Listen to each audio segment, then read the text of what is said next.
We're live. Welcome to another episode of the NEL Show. I'm so happy to have you here. Thank you so much for choosing to be a part of this. Thank you so much for continually believing in the important conversations that we'll hold.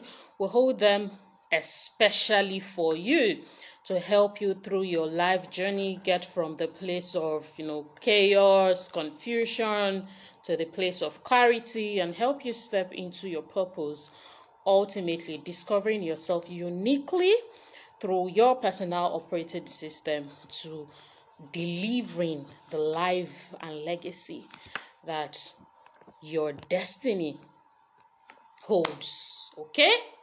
All right. So today we're having Dr. Timi. We're having Dr. Timi join us this morning. And whatever time it is, if you are watching the replay. Okay. So welcome, Bide. Let us know where you are joining from. Thank you for being a part of this. And where are you joining from? It says Victorious Midday. Is that Aramide or Olamide? Where are you joining in from?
Wow, Olamide from Ukraine. Olamide, are you male or female?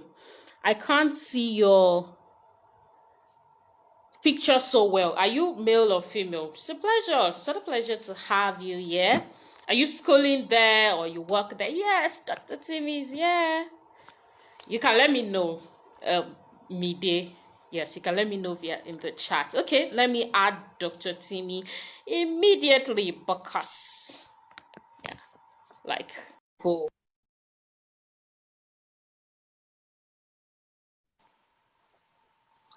Dr. Timi, thank you so much for choosing to do this. Thank you. Wow, Thank and you Dr. too. Timi, Thank you too. Good Dr. Timi, morning. you're It's a looking great good as pleasure to be usual. with us. Yes, Dr. Timi, good morning, and you're looking really good.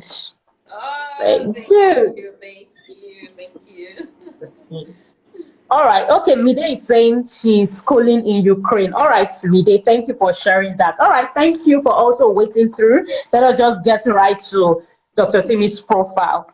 Timi Oyebode is the founder and head counselor at Attitude Development International, an organization focused on promoting professional counseling and counseling education in Africa.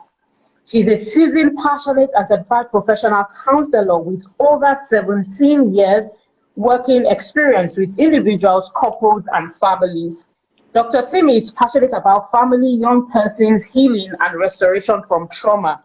She's an associate charter mediator and conciliator with the Institute of Chartered Mediators and Conciliators, a member of various counseling and psychotherapy associations, including International Association of Counseling, Canadian Association of Psychotherapy and Counseling, Counseling Association of Nigeria, and African Network of Professional Counselors. Dr. Timi Oyebode is the president of the African Network of Professional Counselors. Hence, Dr. Timi, okay, of counselors, when she's about trauma, hence, when it's about trauma, abuse, addiction, or regaining your life and sexuality, Dr. Timi is the counselor you actually want to meet in real life, like real time. a regular guest at various TV, radio, and conferences, both local and international. She's a recipient of various awards and a lover of God. Of course, you can join and follow Dr. Timi on her Facebook, Instagram, LinkedIn at Timi Oyebode, the name showing on this live, and ADI Counseling School, www.adi.com.ng. It's also on Instagram at ADI Counseling. Dr. Timi, thank you so much again for choosing to do this even before your training. I'm so Thank you grateful. too. Dr. Timi, well, it's hard for anybody, and I say this genuinely and authentically. It's hard for anybody who comes around you, whether at one time had come around you, or comes around you, or is around you, or knows you, to not be inspired by your story. And even the one self that we're even inspired by self is even the little. Let me just share. It's even the little we know. Of course, about the one that you and your husband know about, like building the industry today. And I start this building an industry because it is an industry that many people are flowing on, and that's good because that's your vision, so that people can flow on it and it can become something that is paying. The first question I ask for you, Dr. Tim, is why counseling? How did the vision of counseling even come to you? Because it did come to you at a time where it wasn't a topic, not like now that any small thing they will talk about mental health. Okay, so why counseling for me? All right, thank you Yeah. so much. Thank you for having me. And yes, I would always say that counseling found me, not the fact that I went to take a course or I found counseling and then I discovered no counseling. So for me, it's a call, it's a direction, it's a passion. And how did he found me? Okay, so some times back, I was actually working in a media house that's hoping to become a TV person, a known maybe broadcaster and all. So I was working in this media house and having a good time, practicing how to go speak and all of that. And then I was on the foreign news desk actually, and I remember that Hmm. one of these days we had the HR who was a very tough, how HRs are now, very tough woman that every one of us were, you hold in high esteem, and she had walked to my desk and then tapped my table and said, "Follow me." Eh? My heart was Hmm. pounding like, follow me. So I followed her, and then she went out of the building of the office, like out of the, and then to the back of the building. I was still following her, and then when we got there, she turned around. This was a woman far older than I was. I was young. I was probably just fresh from uni, working there, So I was quite young. She is a HR of a very big multinational TV station, So, and then she had looked at me, turned around and looked at me, and had said, I've been looking for who to speak to in the office, as in who to speak to. I have a very burning issue in my heart, and I need to talk to someone, and I don't know who to talk to, and you appear to me like someone I could talk to. And so she went talking. She talked, we're there for minutes. And then when she was done, you remember I was quite young. I didn't know what to say, what to attend to. As in, I had only looked at her and I said, "Ma, is it okay if I pray with you?" And then she said, "Fine." And I remember holding her hands and praying with her. And that was it. And she left. She never even related with me afterwards. So I couldn't even put what happened into perspective beyond that. And then I remembered another very strong incident also was a couple who were much more older couples in our church as at that time, and they had issues. They were about 15 years in marriage. I just got married. I was less than a year, and I remember that they had called me one particular day. This is somebody we call daddy, mommy, because they were older. And then they had called me, and then they said, we need you to intervene in our home. And all this while, I'm still here wondering, intervene in your home? How? And then they told me what their problem was, and they told me they strongly believe that having worked with over the times and my interaction with people, they strongly believed that I could be of help to them. And that was it. And so those were the incidents, just to mention a few incidences that began to make me realize, oh, there is a strength, or I have a strength in this. And then the climax for it was at some point, one of my mentors had called for me. I was a media person, remember? I was on the TV. And so they have called that she wanted to start a media house programs in a NGO, and that was at Real Woman Foundation. And so I was brought in as an employed as a media officer. Okay, and so I came in there as a media officer. I left the TV station, came into this NGO to work as a media officer. And at some point or the other, people will come, because an NGO that attends to women affairs and women things, and people will come in, one thing or the other, and of course the receptionist would be lost. Like, we don't do what you're asking for. We can give you food, we can give you water. What you're asking for, we can't do that.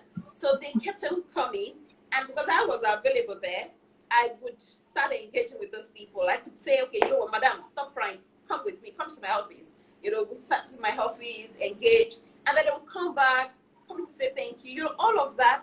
At some point or the other, I remember the general manager at that time had to say, I think we have to create a special room for Timi and our people. When people come around now, instead of us sending them away, they could go and see Timi. So I think that was where it started dawning on me that, so there's something actually, this thing that I do naturally actually has a name, or it has something where you could attach it to. And so I went online, I started studying, I started looking for. So I found that, counseling, professional counseling. Okay, so I took the next leap, went on more studies, started learning. I then went on to have a master's in counseling, and of course, even the PhD in counseling. And over the years, since then till now, the passion for counseling is natural. It comes naturally. And because also now that I now understand the impact it could have, when people are exposed to therapy, the healing grace, the healing powers that therapy actually has, and so that's why I'm passionate about it. That's why I'm passionate about promoting it, letting people know that you might have your spiritual background, you might have your physical support, but your mental support is also needful for you. Your emotional support is needful for you to be able to achieve good things in life. So that's my story, or a brief version of it, actually, of how I got into counseling. Dr. Timi, you usually talk to us, you shared in the earlier stage of your teaching and training, some proud alumni from ADI, about your refugee journey. Do you want to speak a little about that, about where you had to, because of your care, you had to kind of like get out of there? You just saw the things that you said, Dr. That's why I said baby counseling has been my life all through. Because I still remember a friend in secondary school who met me sometimes ago and said to me, Timi, I'm not surprised about what you're doing. This is secondary school, someone that knew me far back in secondary school. I said, Timi, I'm not surprised about what you're doing, because even as at that time, we used to give you like a nickname, say the counselor. I didn't even remember. She was the one telling me. One that was reminding you. My counseling have actually started far longer than I was even aware. So I think what I just shared now is just the time of awareness. Now, talking about that refugee thing, I think that was about my part 1 or part 2 in the university. Now, taking from this angle, first of all, I have my own history of trauma. I had my whole history of growing up in a very turbulent situation. I lost my dad at a quite young age, and then I was exposed to abuse. I was a victim of sexual abuse. I was a victim of emotional abuse. So I actually had experienced trauma, even to the point of having some level of depression, of being suicidal. Yes, I've actually attempted or considered or attempted, because attempt is different from when you're considering it. When you now try to do it, okay, suicide about twice, you know. So a secondary school was a landmark experience in my life. I still could recollect that by the time I was out of school, even till years down, there were so many things about school I couldn't remember. So I had what we call selective memories. Okay, you know, when an experience is so traumatic for you, the brain just shuts down, and then it takes one part, it doesn't want to take the other part. So I had all that share of trauma. So at some point, I think my part two in the university, a friend was talking about this outreach to the refugee camp, you know, and I just felt, okay, what was I doing? Let me come along, just like go out, you know. And I had gone with them for this outing, and I had to go back again. After that first visit, I went with them as a group, but the second day or second or third day, just a few days after, I had to go back. I became drawn to the pain of the people. I saw pain. I saw pain that was beyond the kind of pain I was carrying. You know, I thought I knew pain.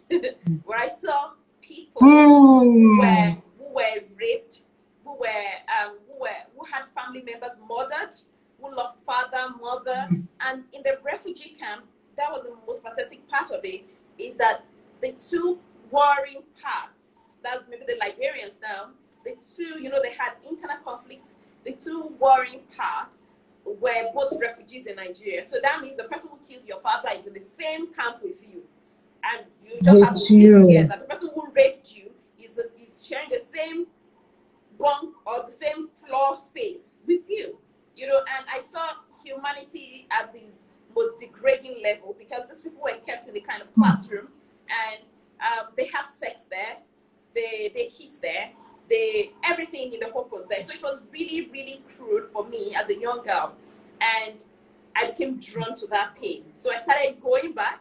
I became a very regular. In fact, I slept on the camp repeatedly. I would leave campus. Remember, I was in school, you know, just to go to those people. And what was I doing with those people? I became known even by their officials and all. What was I doing? I would come in and engage them on one-on-one counseling. I just listened. I just gave them room to pour their pain, share their pain. We cry together. We hold hands. The one I can pray with, you know, because all that period had mastered psychological skills of helping. You know, I just knew listening could happen.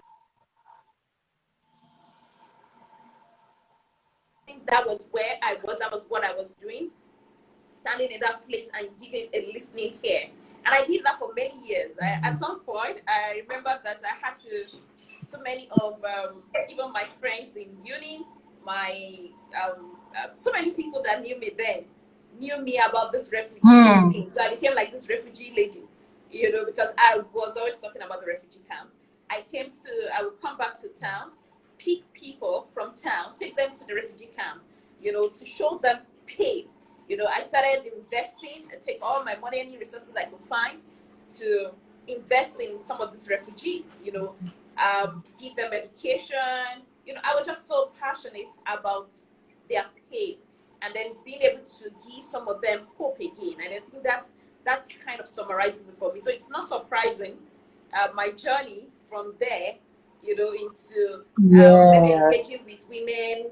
Maybe that was why when I got to that NGO, I could easily be picked out as someone who could listen, or who could talk, who could engage someone in pain.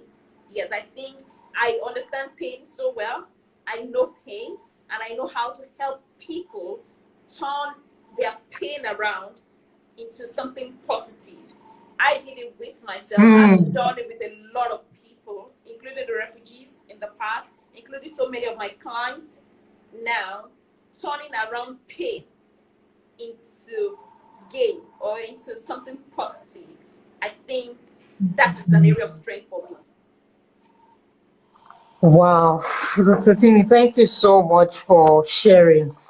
Honestly, I've heard this story before, but I just heard it in a new light just this morning, and I want to say thank you. If it's okay to share with us, Dr. Timi, what state was this, the camp or the refugee camp, and also what state was your school? Oh, okay. Oh, the refugee camp was actually in another state. I was schooling then in Lagos, University of Okay. Lagos. So I was in Lagos, Yaba, and Hmm. then the refugee camp was in Ogun State. That was Ijebu. So I actually would leave Wow. Lagos almost on Travel. every two days, 3 4 days, Hmm. at least every week, to go down to the refugee camp, stay there sometimes. Sometimes miss lectures. Something about passion. Anyway, when you're passionate about something, you're not thinking logically, and it wasn't surprising. By the time even in fellowship also, when I had to be made like a village evangelism pastor kind of, just Like majorly coordinate. because Oh, of my okay. After a passion. while. Yes, to connect with Wow. people who were outside of town, majorly. Mm. And that's a very big skill that Dr. Timi has. Because, yeah, some people in the city, they know how to speak English and all that, but when it comes to connecting people outside of town or even trying to speak other languages, it may just be difficult. So, thank you, Dr. Timi. And this was the important foundation for the rest of the conversation that we are going to be having so that you know that Dr. Timi was not made in a day. Dr. Timi, where ADI is right now and NEPCO, but starting with ADI particularly, Okay. when you started off, did you see it as fast? Well, for me, when I say fast, I'm not saying like, oh, it just happened with the snap of the fingers, but I've seen like, I would say favorable growth. So did you see it as fast as it was, how as it has happened right now? That is the counseling, the alumni that you have in different parts of the world. Okay, not at all. Not at all. So the journey for Mm, HDI actually began. In that NGO where I was there for about 7 years. Okay, and mm, I think about my fifth year or sixth year in that place, I had drawn the counseling outfit for that NGO so well, and I've had people coming to meet me in there were a lot of referrals. There were a lot of referrals. People coming, oh, do you have issues? Just go to this place. There's somebody there just who talk could to attend to counsel. you. So there was lots of that. And then at the same time, I started having lots of people also coming in to say, oh, I'm passionate about counseling. I love to counsel, but I don't have the skills. And because of my position at that time, I had become the head of counseling for this NGO. So I was this Mm, Free Woman Foundation, yeah. So I was able mm, to take a lot of study permits. So it was here. I had my masters, I had my programs. Even started the PhD right there. So I had the opportunity to learn. Okay, so I was exposed to that. I was also determined because I still recollect one of my programs, I had to be going outside Lagos to Osun State every weekend. I was married, I had children, um, and still mm, yes, because I wanted this, I was going to Osun every weekend, every other weekend or every weekend, comes as it go. I still recollect a time I mm, was heavily pregnant and I had about a counseling training holding somewhere on the highland. I was living on the mainland. And with my very big tummy, you know, I was due. I was very due. Everybody was thinking you must be crazy. mm, I didn't have a car. I didn't have mhm, mobility. I had to go and join the public transport. Why? Because I had that some counselors were in Nigeria. They wanted to train people. This was as far back, I'm talking about maybe 2010, 2011, 2012, thereabout. So I was 2011, I mm, think, yeah, around that 2011. And so I was so passionate about it. It didn't matter what was wrong with me. What matters was, where are they talking about counseling? How can I know more about counseling? What else can I know? And so I saw that a lot of people needed to know this. A lot of people needed to have this mm, information, but it was not readily available. So we had one or two people who were trying to train people as counselors or teach, but they were not teaching counseling. They were either teaching marriage, marital issues, how to help people in marriage, how to. But I was looking for the holistic. The holistic is, how do you deal with people's depression? Okay, how do you deal with mental health issues? How do you deal with trauma? How do you deal with victims of sexual abuse? How do you heal? Is it possible to heal? You know, and I saw that yes, it's possible, but someone has to be there. So I remember that I reached out to a friend and I'd said, "Oh, is it possible to have trainings and all of that? Because not every one of us can go outside Nigeria to where this education is readily available, and we want to be certified, we want to be professional counselors, you know." And she had said, "Okay, yeah, we could reach out to one of the institutes and I request that they come down to Nigeria." So we did that, and the school agreed. And just about the time when we were supposed to finalize all of it, Boko Haram started. And it was so difficult to explain to these Western people that Boko Haram is not in Lagos. Okay? Hey. So they thought, oh, Boko Haram must be in Lagos, so for it to be, you know, and it was a bit challenging to help them to see that way. And so they declined coming. Okay, so they stepped back, and that was a major one. Like, oh wow, so that means we have to go back. We can't do this again.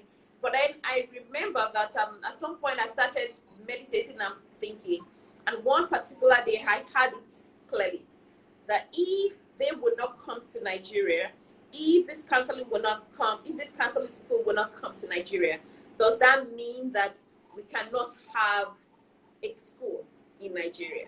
Can't we start one? So if they refuse to bring it to us, can we not start one? And I think that was where it started from. And although it looked crazy, it was like, start a school, how, where, what's that all about, you know? And and I just, you know, when something starts pushing you, you're no longer the one pushing the thing.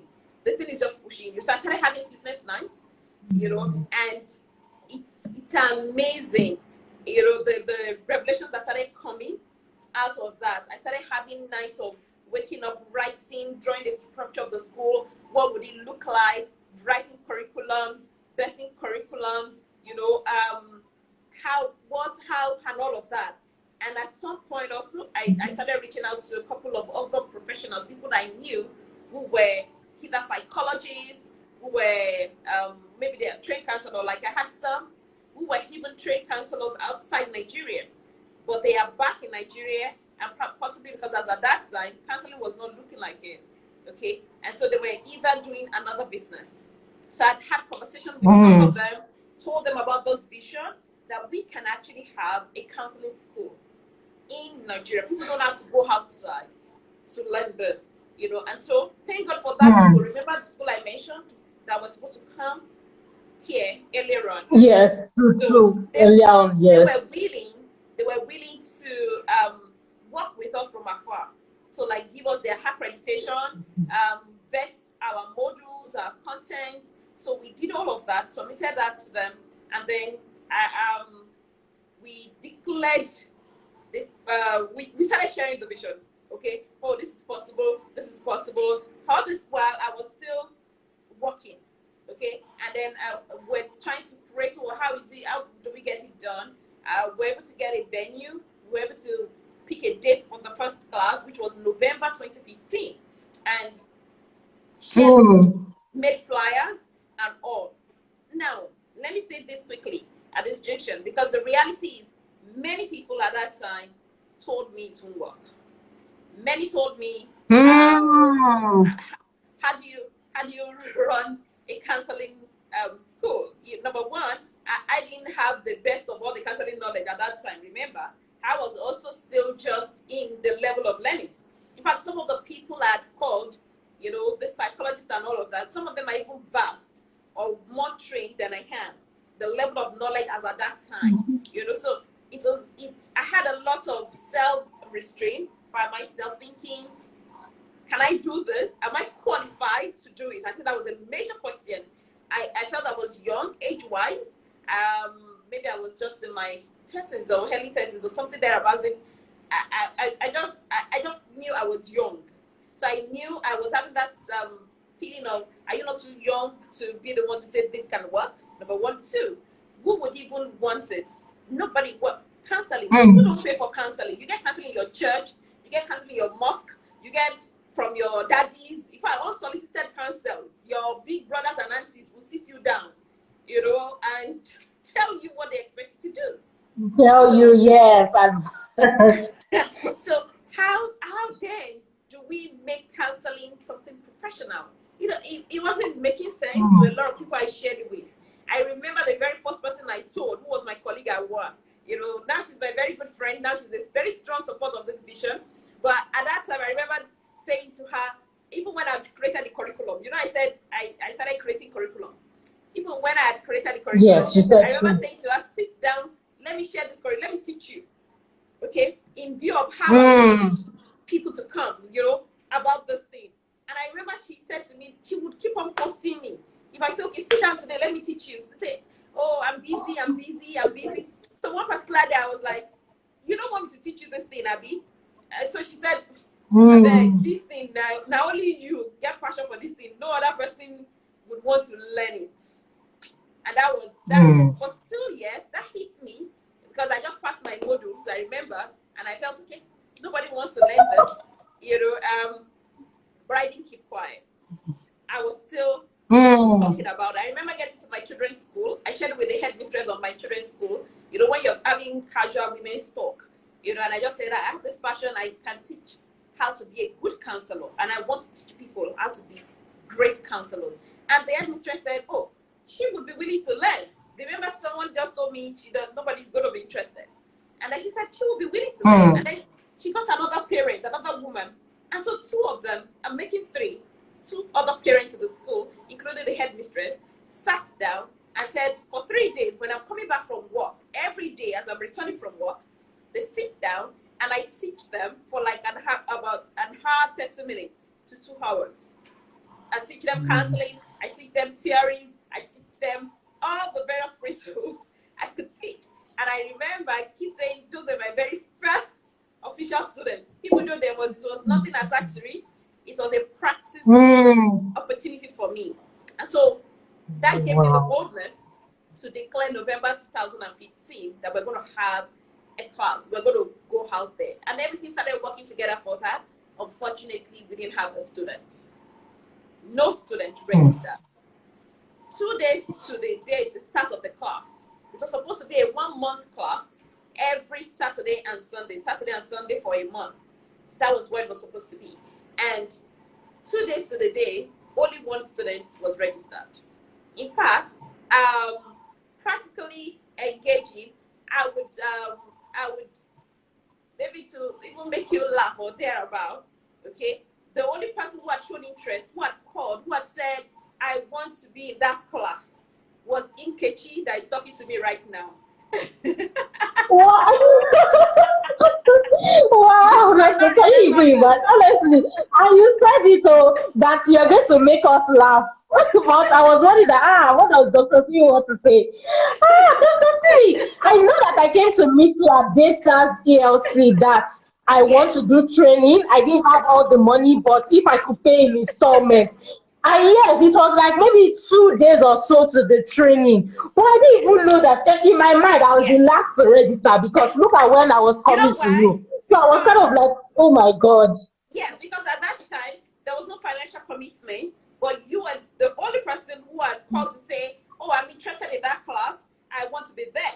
And I said, okay. Yeah. So we didn't have any other person. We didn't have any other student. We didn't have any. And it was even looking like you were not sure. You just wanted to be there, but you were not sure if you could raise the funds. And it was quite cheap, relatively to what is paid now anyway.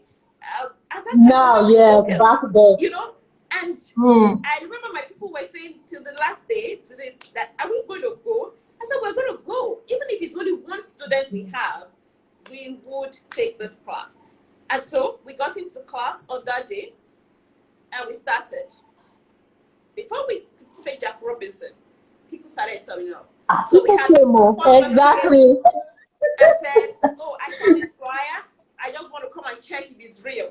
And then next person goes in again. Oh, I just want to check if this is real. Is it true? Is it holding? Is it in Lagos? Is it true? Before we knew it, we had 12 students for that first day.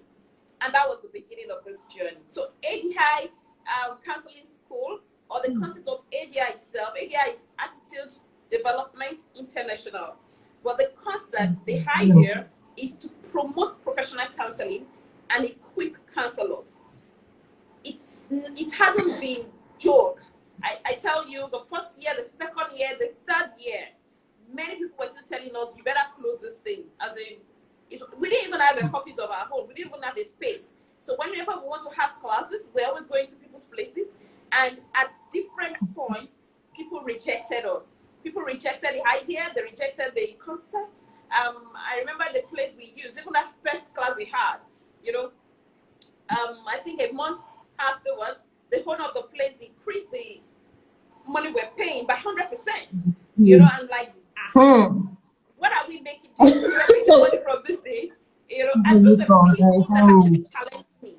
Those challenges, those rejections, was part of what fueled me and made me feel, no, this thing will work. This thing will work, you know. And so, despite the discouragement, I think another major encouragement at that point, of course, was my spouse, because there was also this fear of, at the point where I had to make a decision that I'm going to do this thing fully, I realized that my work was causing a lot of distraction. I couldn't balance the two. I had a passion of going out there, making a lot of noise about professional counseling. But I was working, I was doing an 8 to 5 job, you know, that needs my attention, you know, so I had to make a decision to switch over and drop that. So I was leaving certainty, I was leaving a salary paid job to do counseling that nobody was paying for. Nobody was engaging, but I just believed. I knew that it was time, and I knew that someone has to pioneer this, and so that was it.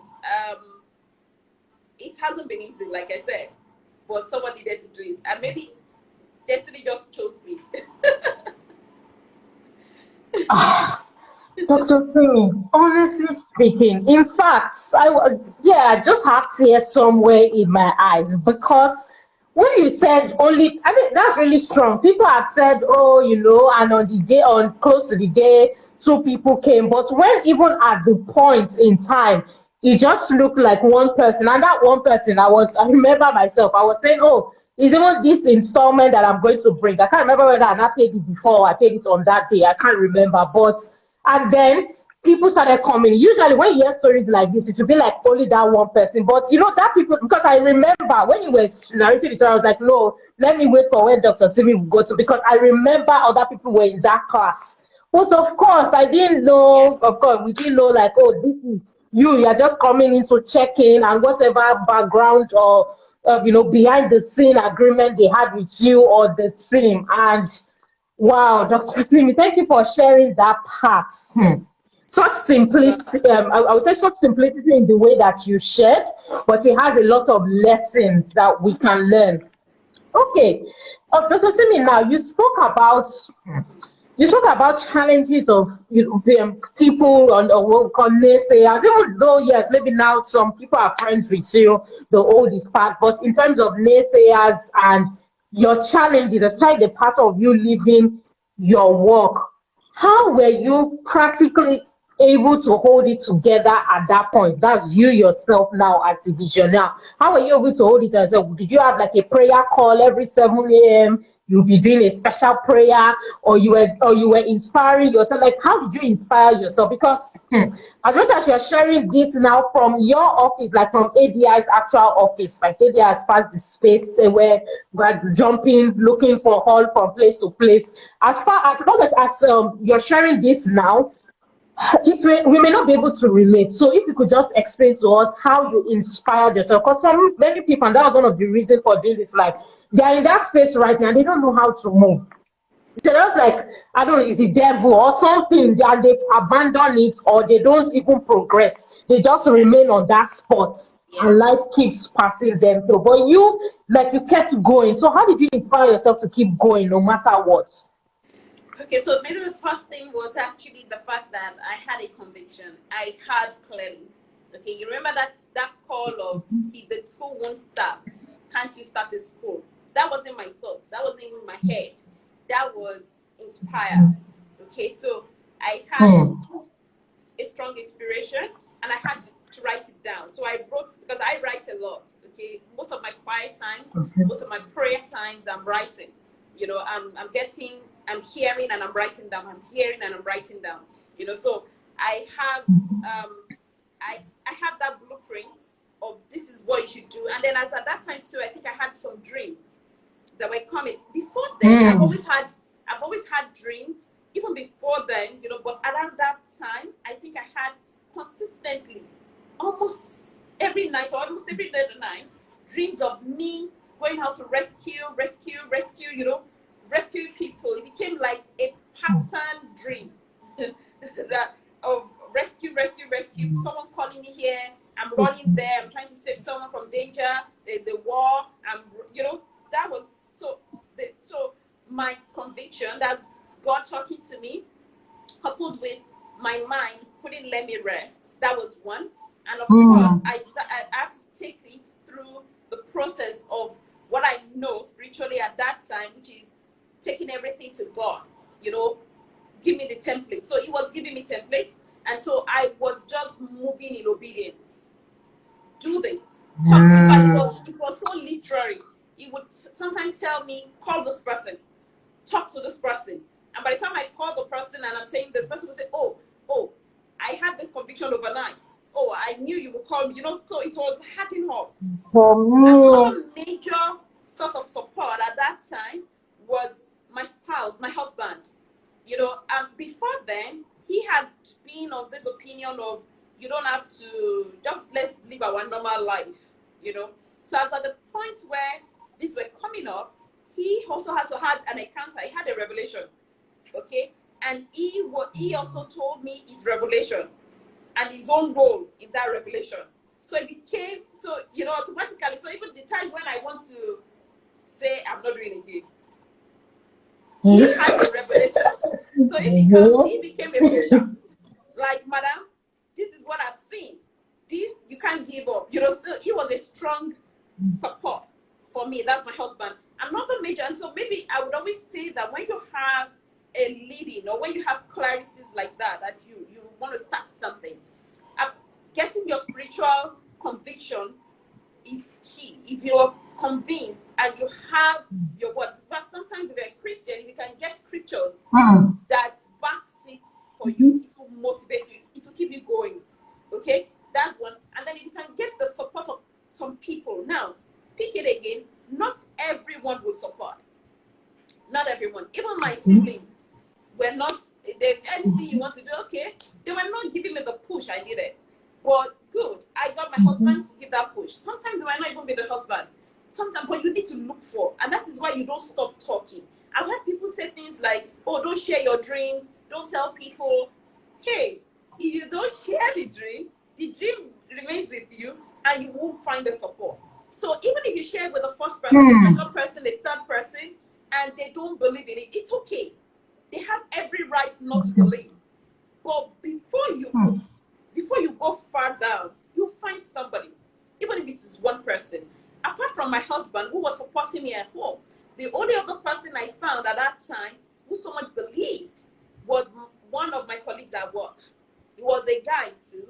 He would just look at me when I'm working with some of the people that comes in or the way people come around, and then he would say to me, "Madam, do you know you are a gift to this world?" And then I'll be like, "What do you mean?" He said, "This thing you do. Do you know many times even he will have issues. He will come to the office and come and talk to me about it. And then the way we'll resolve it, the pattern is totally different from just talking faith, but practically resolving issues, you know." And he was also a strong support because I could still remember the first registration, the business registration. He was one who motivated it. He was one who told me how you could go and register a business. It was one that I remember when I came back and I said they rejected the business name. You know that kind of feeling you come back with, like, oh, they rejected the business name. he was one that collected it from me. That's the paper from CSE, and looked through and said, sis, they didn't reject a loan. I don't know if CSE does this. Every other person has always told me they don't do it. But CSE did it for me. I don't know how, which is they suggested, they gave me another name. So they rejected. You know, normally when they reject your name, they expect you to reapply, bring new names. But this time around, I had submitted 3 names. They rejected the 3. And out of the 3, they coined 1. And so they were the one that coined Attitude Development International. And so this guy, and this guy was one that showed me. They actually wrote it at the back of the booklet and showed me and said, sis, they gave you a suggestion. They said this name would work.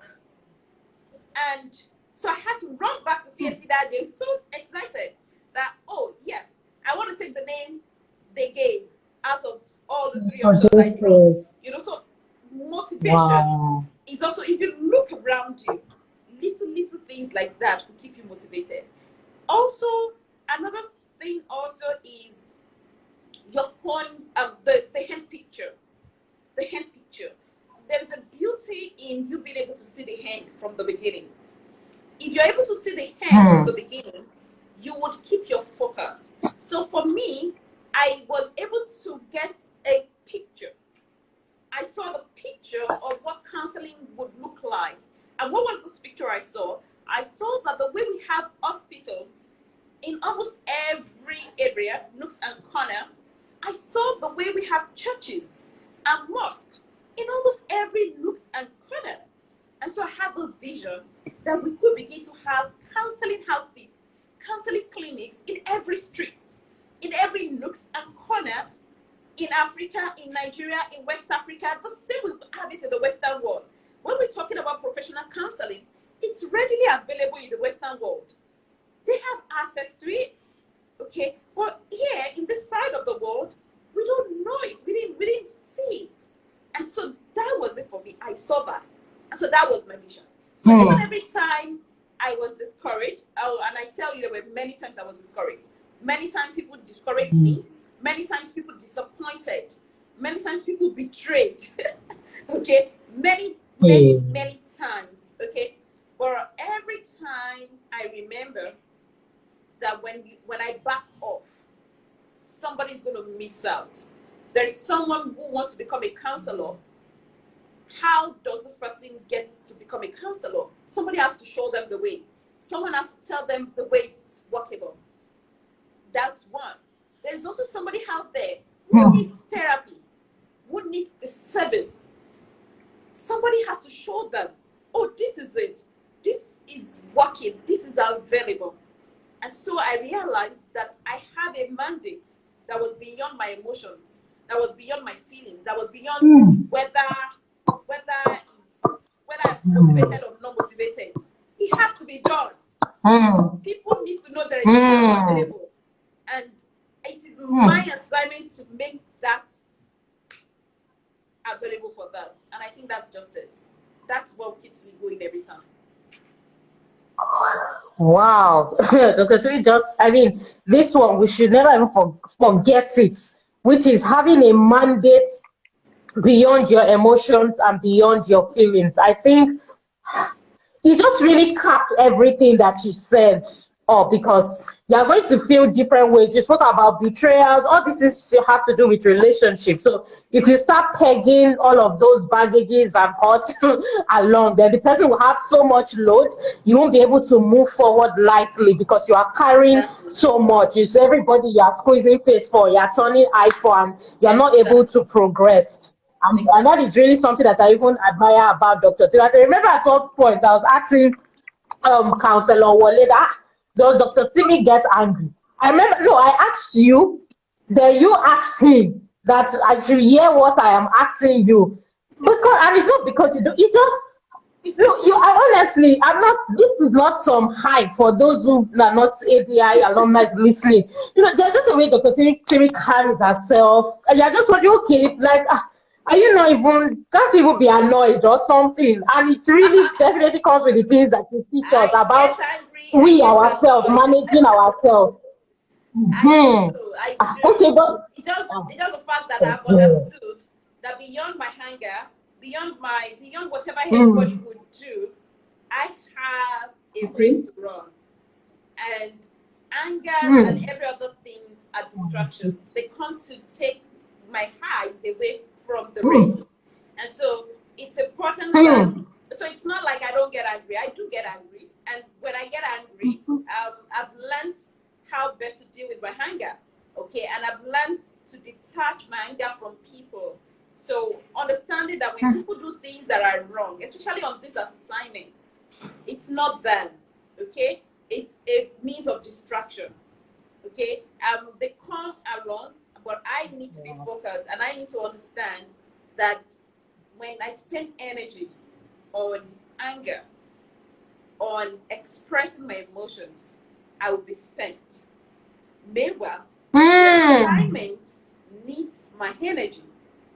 So I would rather convert that energy into the assignment than to take the while expressing anger.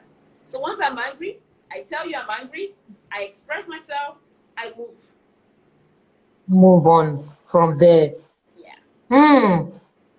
And like somebody once said, if you keep giving everybody a piece, like in terms of, just kind of like dissecting yourself instead of conserving your energy, by the end of the day, you won't have any peace left. So Exactly. thank you so much, Dr. Timi. We're at Thank the phase of rounding up now, but I want to ask this very important question, maybe two more. Then we're going to have Dr. Timi's rapid fire question because she needs to be out by 11. Dr. Timi, you attract a lot of see, so please, I need to put context in this. you. Okay. Please, personally, I pray this. Everybody is valuable. For everybody listening, everybody is valuable. So when I'm about to use this word, it's not that some people are less or some people are not. But maybe what I say is, Dr. Timi, you attract a lot of visionaries. And yes, you do attract a lot of visionaries in the context of the world. They call it say high net individuals, or there's a word that is being called for some people. But you attract a lot of visionaries into the school now. A lot of people that I've met in the school are people that are visionaries, have their own thing, are founders, and so on and so forth. Is that connected to what God told you about your vision? I don't know if you've noticed, but I have noticed. You really attract a lot of visionaries to the school. And Dr. Timi, please, I don't know, I've not seen your ad on social media, but there are always students in media. I say, please, what kind of spiritual evangelism is it? Please, Dr. Femi, those are the two secrets you should help us to reveal before we close out. Number one, about the tracking visionaries. Number two, I've not seen your ads. I've not seen it I've not seen it, but you attract. And let me just quickly chip in before I allow Dr. Timmy talk. How I even got into Dr. Timi's care and school and life was I was passionate about counseling. I was looking for counseling when I got out from university, and I just started, going online. Long story short, okay, Fumi, we'll answer your question. We'll answer your question. Don't worry. Fumi is asking how to join the school. Okay, well, I'll answer your question. Or what better still, please send a DM immediately after, and I'll refer you to how you can join AGI. So as I was saying, yes, and I got to it was yeah, so Real Woman was part of the organizations there that I thought, you know what, I could just volunteer something about counseling. And I went there. At first, so I was happy for the volunteering I was doing, but I saw that it wasn't even in the capacity that I was thinking about. But I was like, you know what, it doesn't matter. Like I'm going to jump in on this. Long story short, one day I was feeling very I'll never forget, maybe Dr. Tini has forgotten. I was feeling very tired. I was like, I want to counsel. I still remember I can't remember where we were now in the Real Woman structure or building, but it was inside, not outside. So today I just want to counsel people. I just want, I don't know, Dr. Tim looking at me. She just said, yeah, okay, we're starting something like that. That's what you told me there. I don't know if you remember. I was like, hey, okay, that's you. And I was like, okay, let me just get your number. And I got it. I don't have money then or any of those things, but I knew that I wanted to do counseling. And of course, the rest is history. Like they say, Dr. Tima has already spoken about that. So, yes, the two questions, Dr. Tima, how do you attract so many visionaries? that come into the school? And number two, your advertising. What do you do to advertise? Because now, as we're on this conversation, somebody's already asking. And I don't know how you advertise, Dr. Timi. I'm sure you will just tell us. Okay. Okay, so first of all, to attract visionaries, I think there's a lot of energies, positive energies attract positive energies. So I am passionate about your vision. Once you want to be a counselor, so what comes to my head is you want to help people. Okay, so I am in that position to help you to help people. So I strongly believe that I can help everyone. Okay, I have tried in this capacity, like I do say. I've been to all educational districts in Lagos State. I've been to schools. I've gone on a lot of outreaches, talking to students, to girls, to boys. I've encountered over 20,000 of them by this doing. I've been to churches. I've been to communities. I go to rural places. I connect because to help. But I also still know that I'm limited. There's a limit to what I can do. So if you are also passionate about this, then let me help you. When I help you, when I become that backbone for you, so that you go and achieve that vision, you will do much more. So if I'm chasing 1,000, you are also chasing 1,000. That means we're already chasing 2,000. So I think that is where the attraction of visionary comes from. Everyone wants someone who could understand your vision and who could push it for you. So I am much interested in people who have the passion of the vision to become counselors.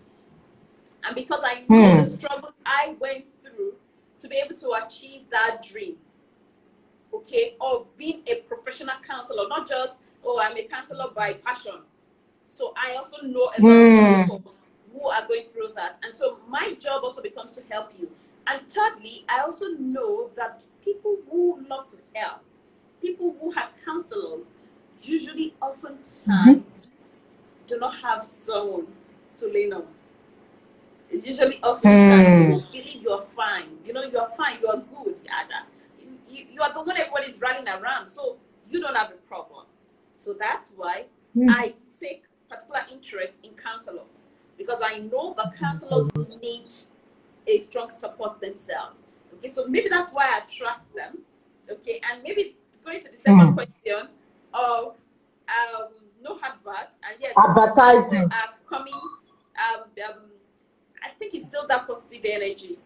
There's something about I said something some days ago on one of my platforms. I run this platform now. I just started that actually on Instagram too. And just in fact, that's my first live Instagram just last Wednesday. So, and it's called the Councilors Corner. It's on my page every Wednesday, 5 p.m. And what is it all about? Just trying to raise awareness about counseling for counselors. Okay, and this is about the 7th year we've been ongoing, and I'm telling you, I'm just coming on Instagram for the first time. So it tells you, so how are people know? And as of now, we have more than over 1,000 people that passed through our school. And still, yes, I'm just coming on Instagram live for the first time.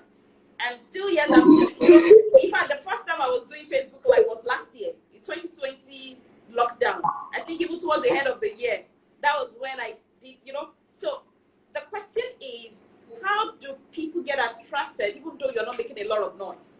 And I would always say this: the most popular persons, the most popular coaches, counselors, or people necessarily do not have to be the most skilled.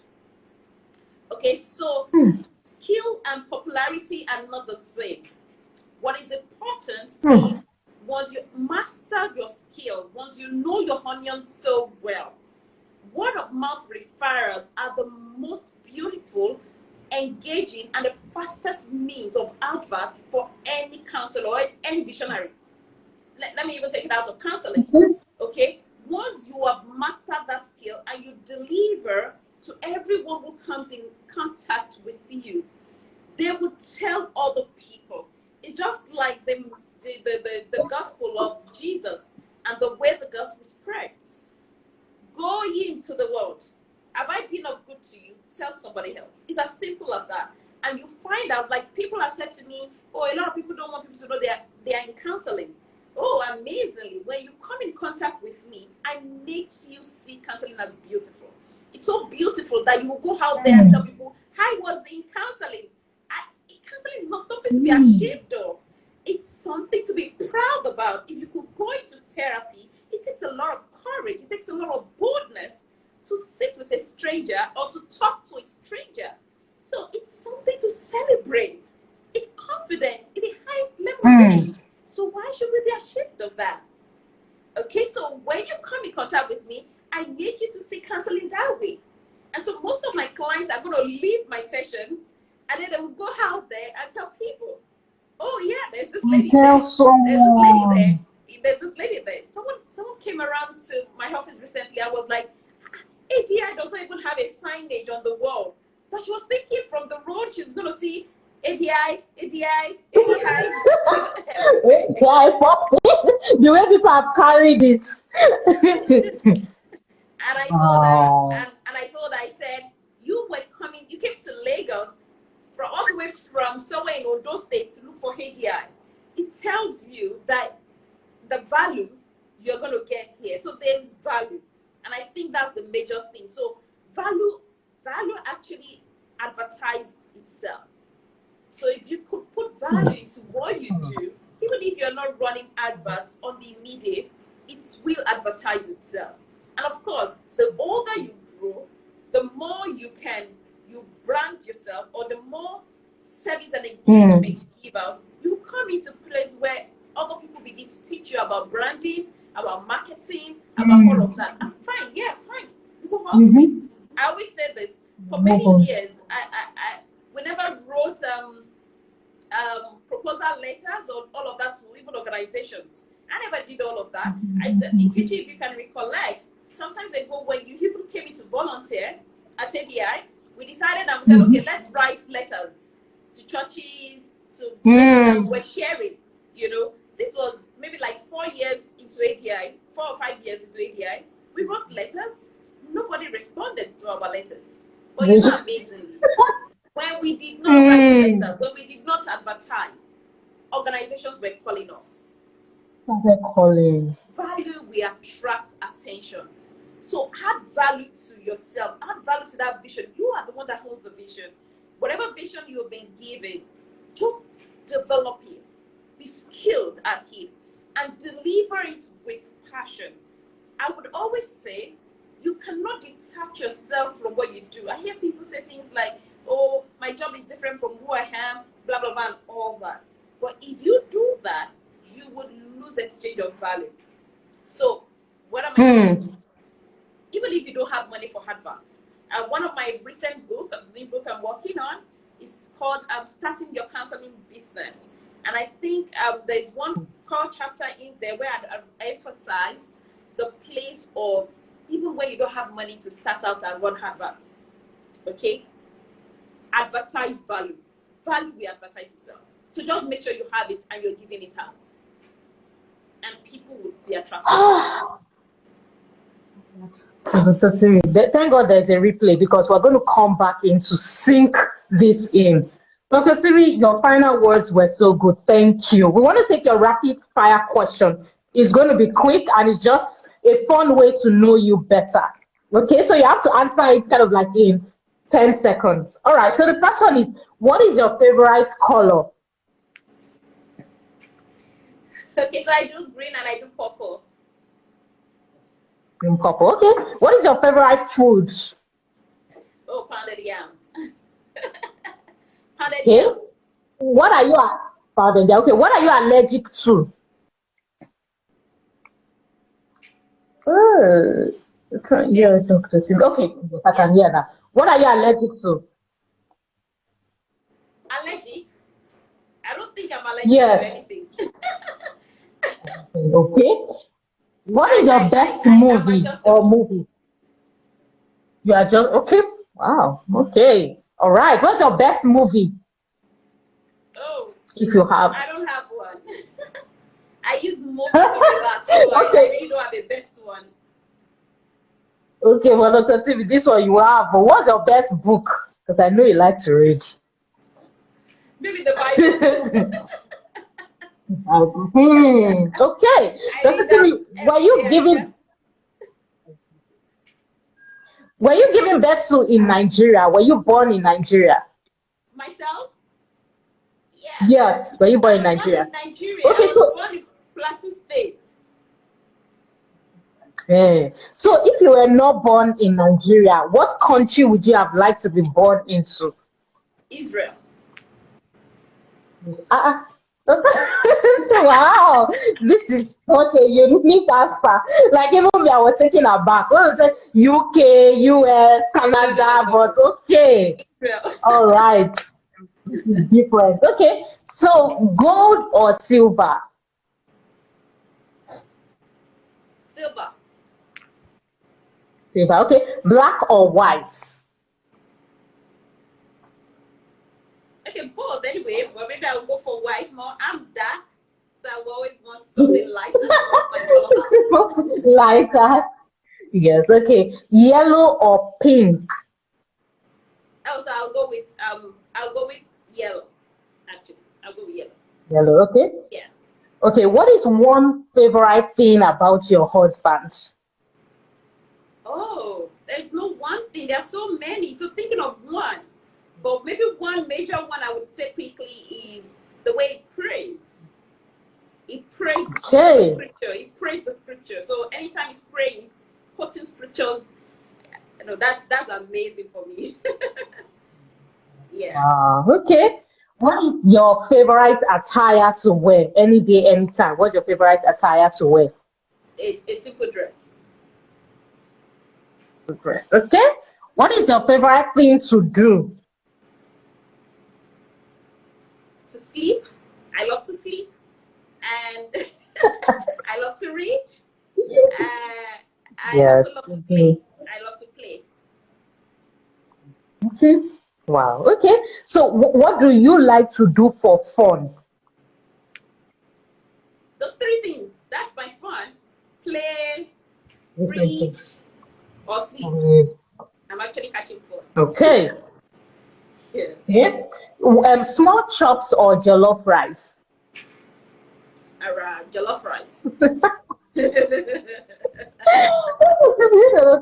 Okay. And talking about what I Fruits want to or do for fun, I just remembered I'm for still fun. Okay. seriously hoping to jump down from the helicopter. I'm really looking forward to that. Hmm. And I hope I get to do it soon one day. Okay, Dr. Timi. Thank you for sharing. Hey, So that in case that someone was here it is high risk listening who for wants to make it happen for me and get me a happen for helicopter, a you parachute or something, I just want to be able to jump down from a helicopter. to jump down. Okay. Okay. All right, Dr. Timi. So, fruits or vegetables? Oh, okay. I would always go for veggies. Okay, okay. Would you rather take a train or a ship? That's water or rail. Would you rather take a train or a ship if you had two of these options to get to your destination? A drink. Will I take No, would you water rather take or a train? a train No, would you or rather take a train? Yes, okay or a ship? okay. Maybe I would take a sheep. I love water. I love, so most likely maybe I would take a sheep. Yeah. Okay, all right. Doctor, before this one is not part of, but can you swim at this time? No. I cannot. Not at this time. Okay, but maybe soon. Okay, what of a bus or an airplane? Would you rather take a bus or you take an airplane? Either one. I take a plane when there are places you can't take a bus to. You have to go in a plane. And there are some places a plane cannot go to. You have to go in a bus. So either. So which one do you prefer if you had the option to choose one to all of your destinations? Oh, the plane is faster. You get there faster. So I'll take the plane. Okay, so writing or speaking? Oops, that's a dicey one. I would go with writing. Writing, Yeah, I'll go okay. with writing. I Rain. think I communicate well when I write than even when I speak. But I Okay, know I speak all very right. well too. Very well, yes, absolutely. What a rain or sunshine? Oh, sunshine. Sunshine. Okay. Ah, this one. Okay, so training, like a group training or one-on-one counseling. Which one? Like group training or one-on-one counseling? Which one? I know that it will be That's very. also very dicey. That's also very dicey. I know. I'm I know passionate that about it's both. I'm passionate about both. about the So yes. I don't know. I can't pick. I knew that it was going to be dicey for Dr. Timi, but okay, we can Yeah, allow it slide. Okay, so Dr. Timi, audio or visual? both. Both actually. Ah, Dr. Timi, you cannot. Dr. Timi, you have to pick one of I'm what? actually in the category of people that we refer to as audio digital. That's actually my Hmm. response. Yeah. So naturally, I am both. I see Hmm. and I hear. So I need both. So I'm very visual, and I'm also Oh, so one would work for you're me. also So even if I'm very. seeing, I need to hear also. So it's both actually. Hmm. Yes. There Both. are different Okay. categories of people like Oh, that. yes. Okay. Okay. Okay. So a day at the beach or a day in one of your favorite restaurants, which one would you pick? Would you rather have a day A at the beach. beach or a day in one of your A favorite beach. restaurants? Beach. A Ah, beach. I agree. The day was any sure. Okay, let's see. What do you want to be remembered for? Before we answer that, Dr. Timi, if you had some sort of magical wand to change one thing in Nigeria right now, what would be that one thing you'd like to see changed? In Nigeria, ah, Yes, just one thing. There are many, but just one thing. ah, maybe the one thing would just be the level of lack of faith that people have in Nigeria. So if I can change that, Yeah. because I know that for us to have any change, even in politics and anything, people have to believe in that thing first. If they don't Mm, believe in it, mm. we can't even change anything. So if there's anything I can change, maybe people's perception or belief or faith in this country called Nigeria. Yeah. Okay, and then finally, what do you want to be remembered for? What does Dr. Timi Oyebode want to be remembered for? Different things to different persons. But overall, it's a woman who came, who saw, who conquered. Okay? And basically, Hmm. I always say that in the next 20 years, in the next 30 years, in the next 40, 50 years, when the history of counseling is being written down, you will Want to be remember that remembered. Yes. somebody laid down all at all costs to make sure that we have professional, mental, and emotional support for Africans. Yeah. Wow, Dr. Timi, thank you so much for your time. Honestly, we cannot even, we are starting by remembering you for even coming on this live because it's very unforgettable truth that you actually shared here. Thank you so much, Dr. Timi, Thank and you, see Sue. you again Thank you. soon. Thank you. Thank you. Thank you. Thank you for everybody who Bye. joined us. We'll be ending the live now. Thank Bye. you very much. Bye.